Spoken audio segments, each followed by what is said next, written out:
Good morning and welcome to our extended disc webinar. Today's 30-minute webinar, we're going to be talking about hardwired disc style, the perceived need to adjust, behavior, and invalid profiles. Basically, we're going to be introducing ways to view disc profiles. And joining me, or I've asked to join me today to help us talk about it, is Marku, president of Extended Disc. Welcome, hi, Christina. Welcome. So obviously a topic we can talk about for days. Yeah, obviously we could talk about this for days, and I have a feeling that we're going to get a lot of questions about this. So, like what we always say, we can't take the questions live, but please type them in on that chat box or whatever it's called, and we'll make sure we'll respond as soon as we can. So, ask away. Yeah, this is a wide topic, and of course, when people attend our certification training, whether it be virtually or come to our office or we go to them, we spend a lot of time about the profiles, because that ultimately really helps us identify somebody's hardwired behavioral style and how they modify behavior. So I want to make clear that this is not a training session, but hopefully it gives you some ideas what we really measure, why we measure what we measure, and a little bit of a kind of a taste of what the profiles and some of the other different ways that we identify somebody's styles. So get some ideas there, and maybe they can put those into practice. Yeah, I think with our new extended DISC reports, which we are very proud of, there are just more options. And I just wanted Marku to talk about just the different options that you could have in your DISC assessment and ways to present DISC profiles. So, Marku, can you get us started? Well, let's get started with kind of a big picture about DISC in general. I still, I've been doing this, I think, for almost 22 years. And I've obviously talked to thousands of people about DISC, maybe tens of thousands of people about DISC.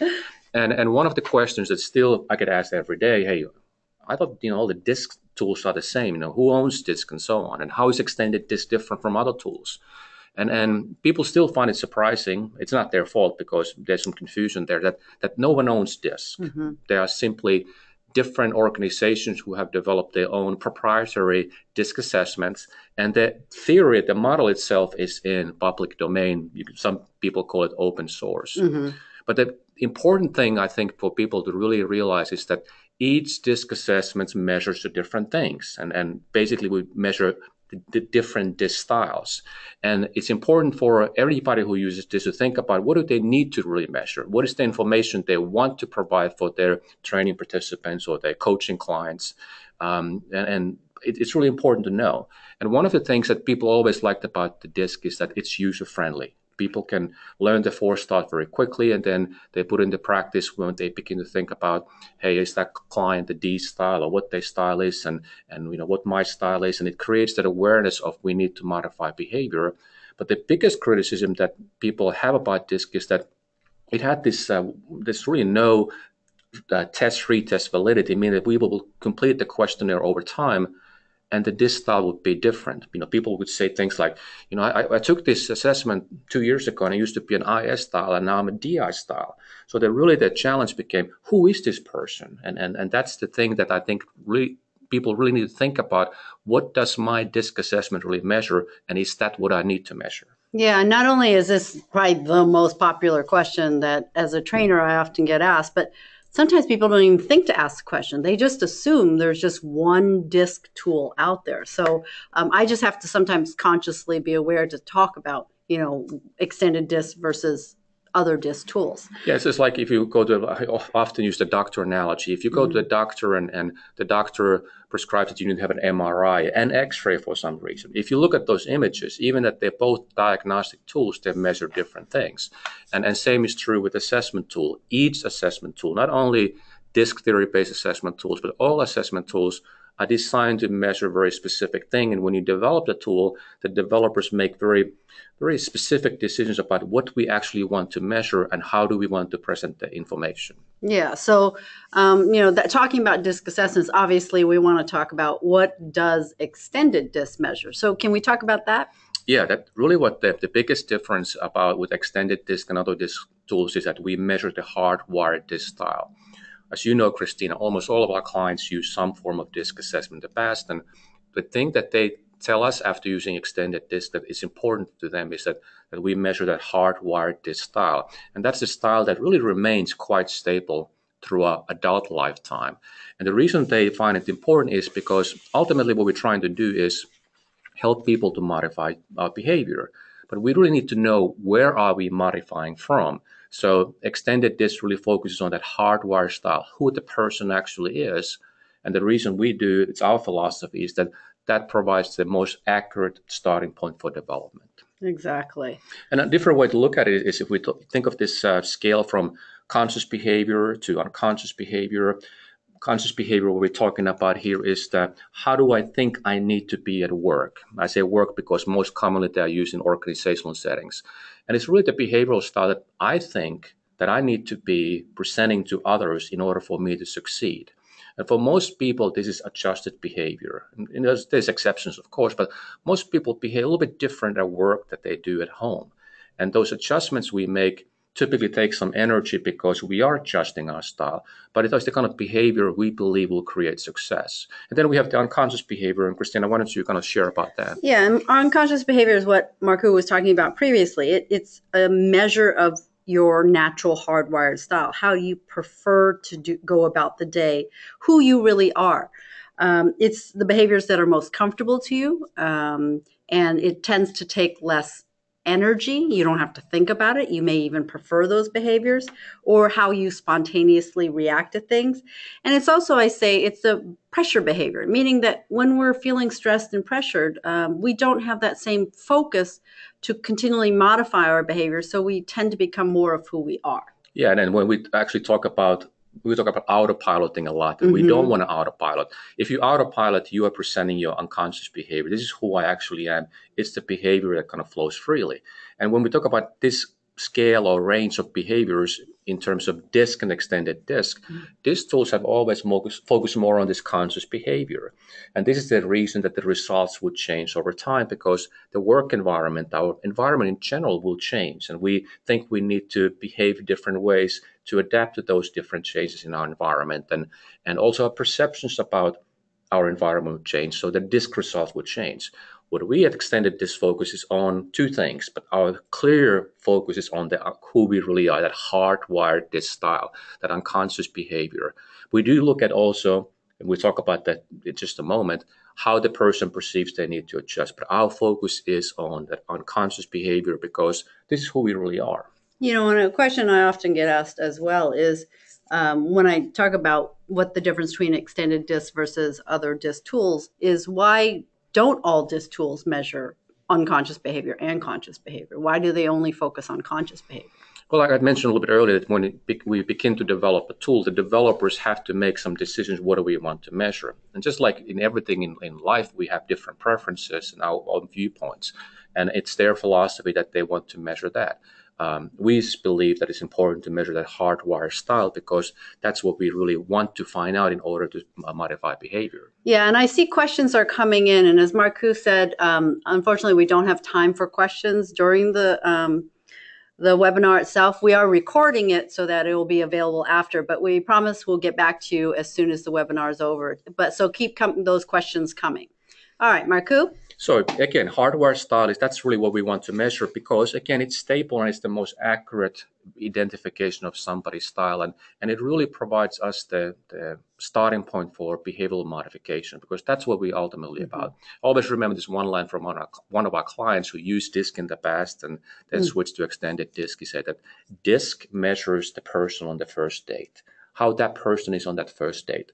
What extended DISC measures is the spouse I wake up next to 20 years later. So that's really a good way to look at it. We want to find out who that person actually is. Exactly. So, Marco, how does it act? Let's talk about how it shows up in the assessment itself, the extended DISC question, the assessment. Well, there are many ways we identify somebody's behavioral style. And I think the DISC profile, I know that DISC profiles is the most popular way that our clients identify somebody's styles because the profiles really provide the most specific, most clear way to identify somebody's DISC style.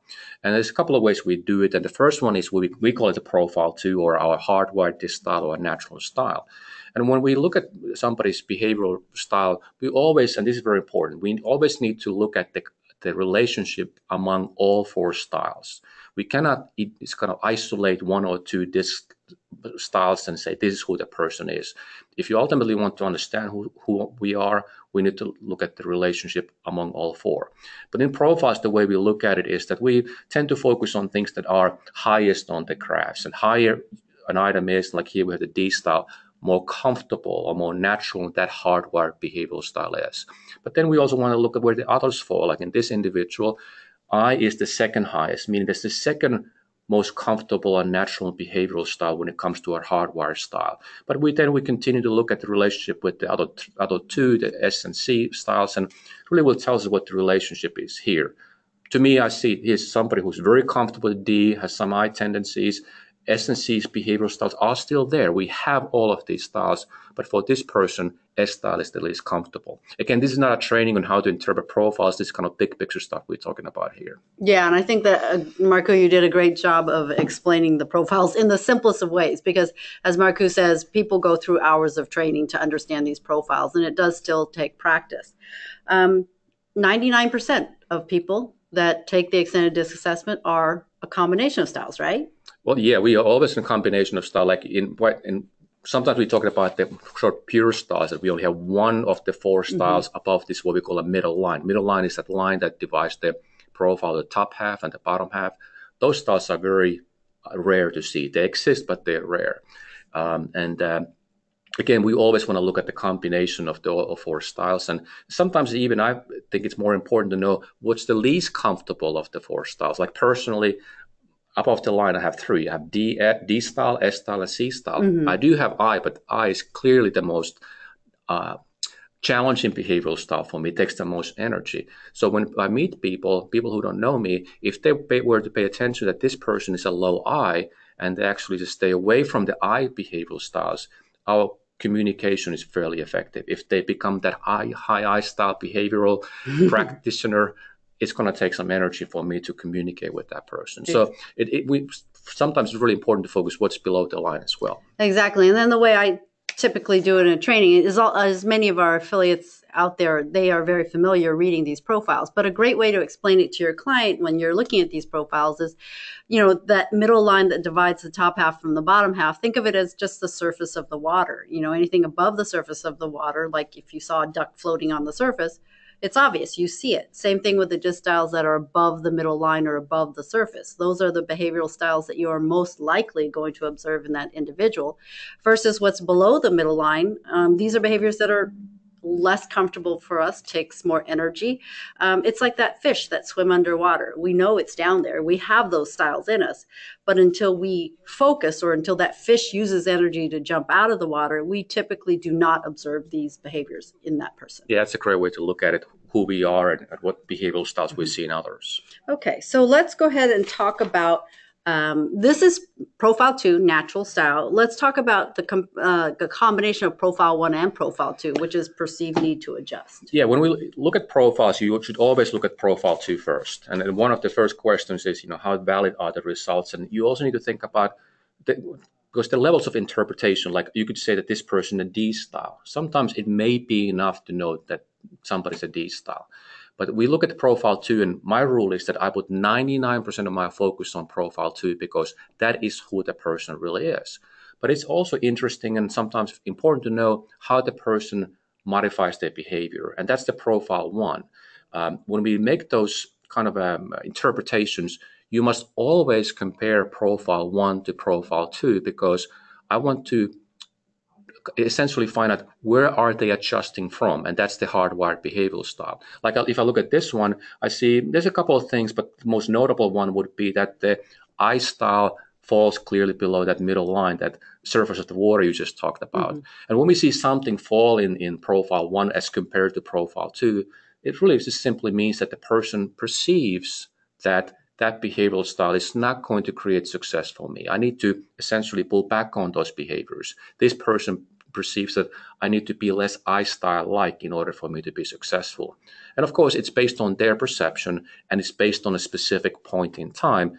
Profile 1 will change over time, but profile 2 will remain quite stable. Yeah, stable but not rigid. And I always say, think of profile 1 as it's a snapshot. It's a picture of how you felt you needed to adjust your style at the time you took the assessment. Exactly, yes. Okay, so, like we said, we're just giving kind of a introduction overview to ways to interpret a person's DISC style. So profiles are one of them. So I want to talk about diamonds, the extended DISC diamond at this point.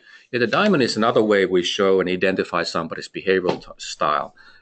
Profiles are the most specific, but diamond is kind of a helpful visual way to look at it, and especially when we look at the teams, when we can plot many team members on one diamond, and we can look what the hardwired styles are and what kind of adjustments they make. But very quickly, the way interpreted is that the profile 2 is shown on the diamond as the starting point of the arrow.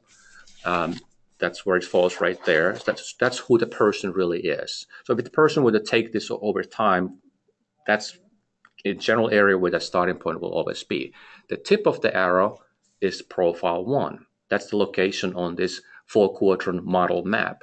So the arrow will show essentially how much the person perceives they need to adjust their behavior to be successful in their present environment. So yeah, these are the same 2 profiles we showed you previously. You can see that this person is a D. They sit in the D quadrant. So it's, as Marku said, it's very clear. You can easily interpret this.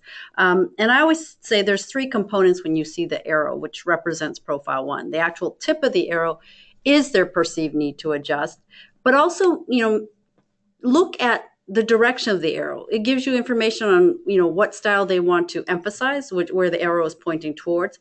But at the same time, where's the arrow moving away from? What styles are they feeling the need to downplay or suppress? And then the third component is the length of the arrow. The length of the arrow talks about how much energy it takes. So, Marku, you want to talk about that? Well, yeah, ultimately what we, of course, want to do is modify behavior. We know how, with how hardwired this style, who we are, our starting point for the modifications.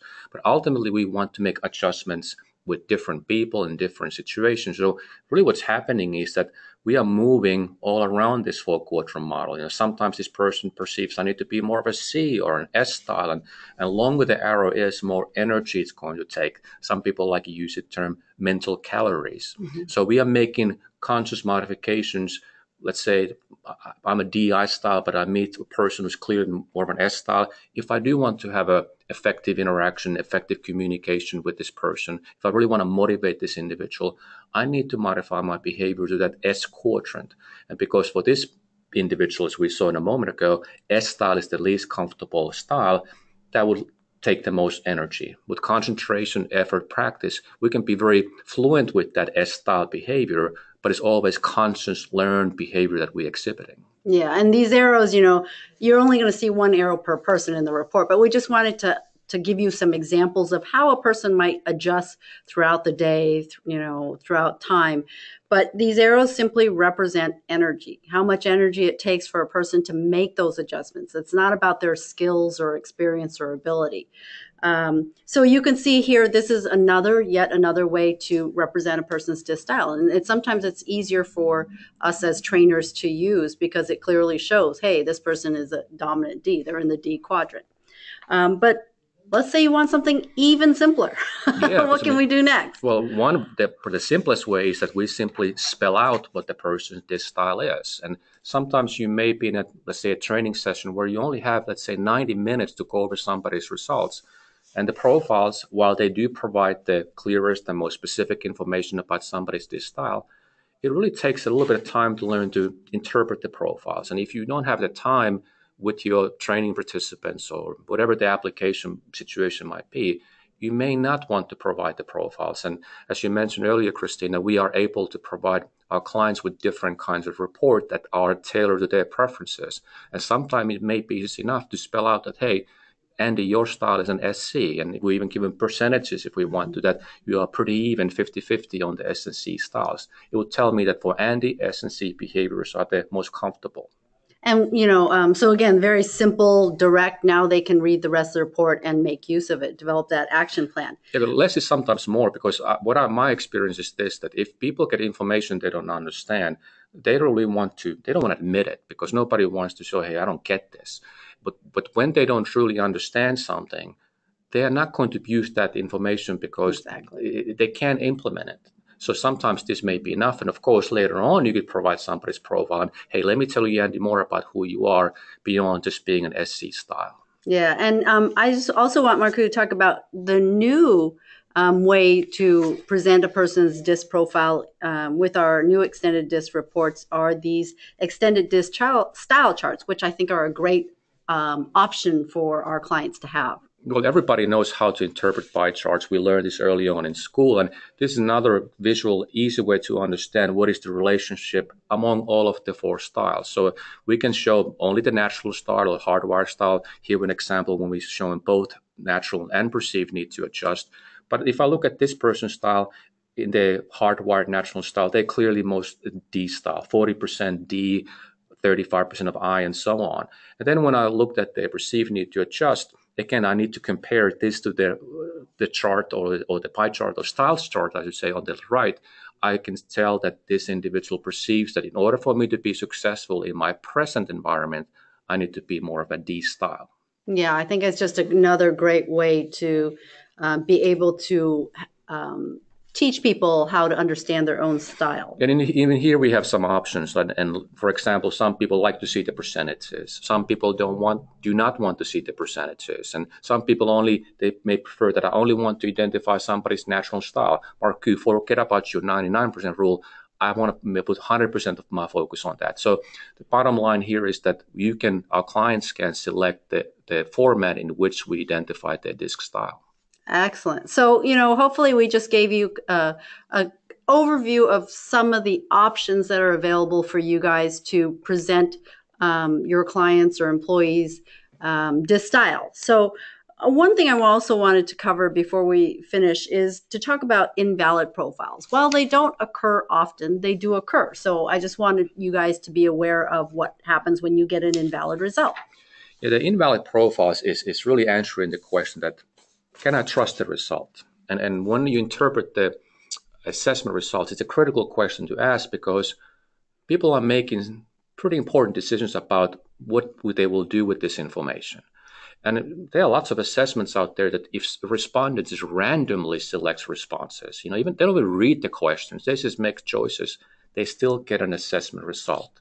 And if you really stop and pause and kind of think about that, you quickly realize that the validity is not there. Mm-hmm. And the assessment is kind of somehow forcing results to be produced, and then people make decisions based on that.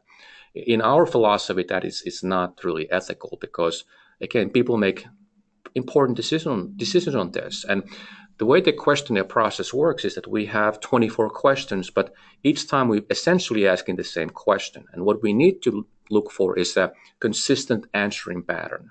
And if it's not there for different reasons, maybe the person was distracted, we don't want to provide a report that ultimately we don't know it's actually a very valid result. And that's when people get those invalid messages from us, hey, this result is not valid.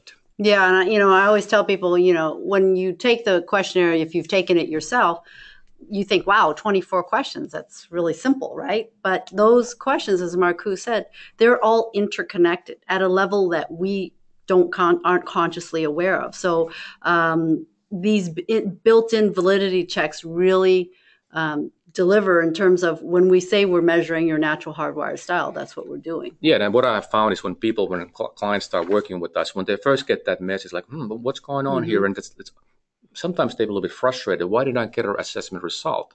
But when they learn that the reason they didn't get it is because we did not want to provide information that we did not know was valid, they actually say, hey, this is a great feature that I didn't realize that there are assessments out there that have this kind of validity check process to make sure that I get information I can trust. Yeah, because oftentimes it's not something that the person is doing intentionally or maliciously. It's just they tend to be rushing through, or they're distracted, or sometimes they're just overthinking it. So we want to make sure the results that we deliver are accurate. That's right. I mean, and these days people are completing a lot of the questionnaires on the mobile devices. They might be at Starbucks or they might be commuting to work, and they're just not able to really focus on the questionnaire, and that could be a simple reason why we are not providing a valid report, and then you simply ask the person to complete it again, and almost 100% of the time, second time, you get a nice valid result. Exactly. And again, it doesn't happen often, but we just wanted to let you know that if you do get an invalid result, I always call it's actually a strength of the system. It doesn't give you misleading results. It actually gives you information that, hey, just ask the person to retake it. And Marku said about 100% of the time, it usually comes back valid. Yeah, and like I use that doctor analogy all the time, probably too much, is that I would not want my doctor to make a diagnosis if he or she didn't have very valid information. Yeah. And, I think the validity check I just want to mention is that, we are looking for a pattern of response. So you think, well, okay, well, maybe I could go back and just change one answer. It will not change the pattern. So these are all these built-in components that really make this a very powerful tool. Okay, so any other additional information about profiles? Well, just want to mention very quickly and passing is that we can also detect in people who attend our certification programs, we spend some time on making sure they understand how to interpret the profiles to even get some additional information. And it really comes about information about our underlying feelings and things like uncertainty or insecurity, pressure, and so on. We don't spell that information in the report, because you don't want to provide annual report and say, you must be frustrated right now. It's just not a right way to do it. But our trained clients, they will be able to detect these things from looking at the profiles that, hey, this person may be having some uncertainty or insecurity, etc., and can be really helpful, especially when you're doing one-on-one coaching, because you are able to ask very specific and insightful questions that people sometimes like, how did you know to ask that question? And it's because the trained facilitator can see those things from the profiles. I also, if we work with the teams, I look if there are any patterns of these things. For example, if you have a team of, let's say, 12 people and over half of them have this feeling of uncertainty, that would tell me that there's a pretty good chance that the team leader, the manager, is not doing a very good job communicating what the priorities and the goals are. And I may want to spend some time making sure that they pay a little bit of attention to that and are more clear about what the vision is. And that will help the team not only to be more productive, but make the team members feel like, hey, I have a clear understanding of what the expectations are. And it's if you don't have that kind of a clear understanding, it's an uncomfortable situation. Yeah. And, as Marku said, we don't spell it out. It doesn't say in the report, hey, your client is feeling frustrated or feeling helpless right now. But we do train our clients to interpret the profiles by the shape of the profile, by the position on the graph, that these may be key feelings the person may be feeling. And then they can make decisions whether they want to use that information. If you do a training program for, let's say, 20 people in the class, you're probably not going to even think about these kind of things. But if you're working with somebody for a longer period of time, or like I mentioned, coaching situation, then you can use your judgment to see if this is the kind of information that makes the coaching more effective and is something that you can use and be more of a value to your client. Exactly. So hopefully what we were able to provide with you guys, today is just an introduction, an overview of some of the ways that you can present and interpret DISC profiles for your clients, further ways to read the profiles. Of course, if you need more information and you need more training, we're here for you. We do have a webinar coming up next Wednesday. Believe it or not, this time it will be with Wilma, our other senior trainer here, or one of our senior trainers here, and myself, on what is DISC. Just a quick introduction to DIS&C. If you are someone who is in need of recertification units for HRCI or SHRM, it is approved for one recertification unit. Anything else you want to add? Well, I may have to attend that session to get that credit. But also, I just want to mention that please visit our website, which is right there, and click on the events page. It's on the top toolbar, and you'll find that we have a lot of webinars coming up and other events, trade shows. If you come to SHRM or ATD or some other places, you can stop by our booth. But if you can't even attend these webinars that we have out there, I still encourage you to register because we do record them, so you can then later on listen to them at a time that is convenient for you. And again, for those of you that have been asking the wonderful questions, we will follow up as soon as this webinar is over. So thank you again, Marku. Thank you, and thank you, everybody. All right. Have a great day, everyone.